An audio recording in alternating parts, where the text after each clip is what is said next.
Hi friends, రోజు కూడా మనం పడుకునే ముందు ఎన్నో రకాలుగా మనం ఆలోచిస్తూ ఉంటాం.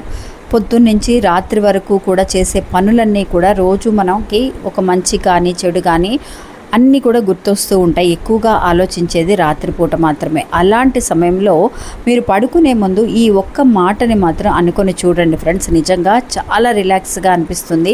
ఏంటి ఆ మాట అనేది చూద్దాము. ఇంకా మీకు పర్సనల్గా ఏదైనా సమస్యలు అనేవి ఉంటే కనుక ఎలాంటి సమస్యలైనా సరే ఈ గురువు గారు ఇట్టే పరిష్కరిస్తున్నారండి. ఒక్కసారి ఫోన్ చేసి మాట్లాడండి.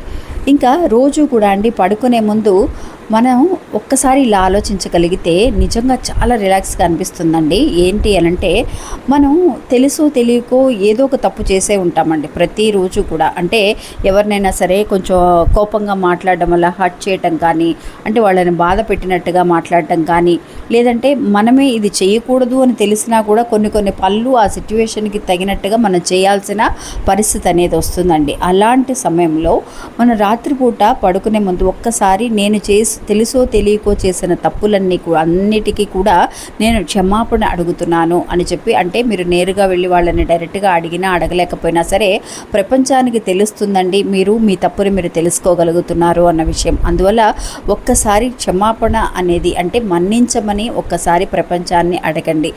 ప్రపంచం వాళ్ళ దగ్గరికి వెళ్ళి చేరుస్తుంది. ఖచ్చితంగా మీకు కూడా చాలా రిలాక్స్గా అనిపిస్తుందండి. చాలా బాగా నిద్ర కూడా పడుతుంది.